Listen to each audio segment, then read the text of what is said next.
कर रही है और हम आम लोगों के बीच में गए। हम दिन में अपने जिला मुख्यालयों पे धरना लगाते हैं और जब वहां धरने से उठ के जब घर जाते हैं तो हमने जनता के नाम अपील छपवाई और हम वो पर्चे घर घर पर्चे लेके हमें हरियाणा की आशा बहने अपने लाभार्थियों के पास पहुंच गई। हमने गांव में जिन लोगों को चुना था, सरपंच चुना था, पंच चुना था, ब्लॉक समिति मेंबर बनाया, जिला परिषद बनाया, उन तमाम लोगों के पास गए कि आज सरकार हमारे साथ जो है बातचीत नहीं कर रही है और बातचीत से अलग एक दमन का रवैया अपनाए हुए है। इस दमन के रवैये के खिलाफ आप सब हमारे साथ खड़े हो। हमने गांव के अंदर सरकार की शव यात्राएं निकाली। हम रात को कैंडल मार्च करते हैं अपने गांव की महिलाओं को लेके, बाकी लोगों को लेके। और उसके साथ साथ भाजपा ने प्रचार किया, बड़े बड़े बोर्ड लगाए, ये कहा कि भाजपा चली गांव की ओर। उन्होंने कहा कि हमारे सारे मंत्री संतरी सब गांव में जाएंगे और गांव में जाके सरकार की स्कीमों का प्रचार करेंगे। हमने भी कहा कि आप आइए, गांव के अंदर आशाएं गांव में रहती हैं, आप हमारे साथ बात करने आएंगे, हम आपसे बात करेंगे।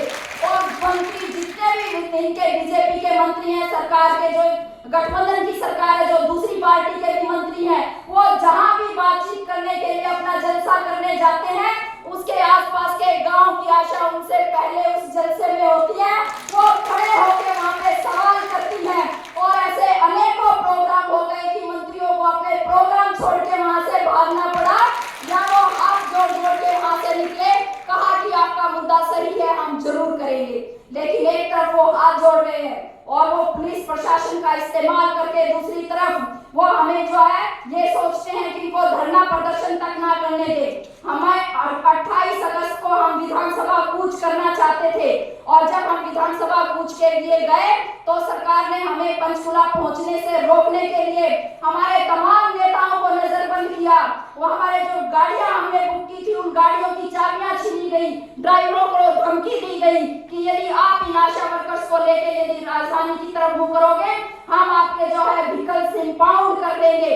लेकिन उन तमाम चुनौतियों का सामना करते हुए पुलिस हमारे नेताओं के घर पे बैठी रह गई और नेता किसी पिछले दरवाजे से, कोई दीवार टूटते, कोई खेतों के अंदर से, और सब जो है सबने पंचकुला की तरफ मुंह किया। वहां पहुंच के भी हम लोगों को गिरफ्तार किया गया और जो पुलिसिया दमन था उसके बहुत सारे सीन आप सब लोगों ने देखे होंगे कि हमारी जिन बहनों को गिरफ्तार करके रखा गया, वहां पे उनको पीने के लिए पानी तक मुहैया नहीं करवाया गया।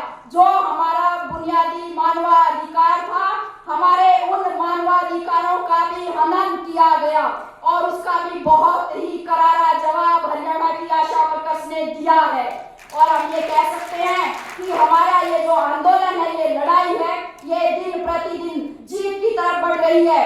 एक बार जब वो जो सरकार लाठी डंडे दिखा रही थी, पुलिस से प्रताड़ित कर रही थी, अधिकारी तक बातचीत नहीं कर रहे थे, 46वें दिन मिशन डायरेक्टर ऑफिस से हमारे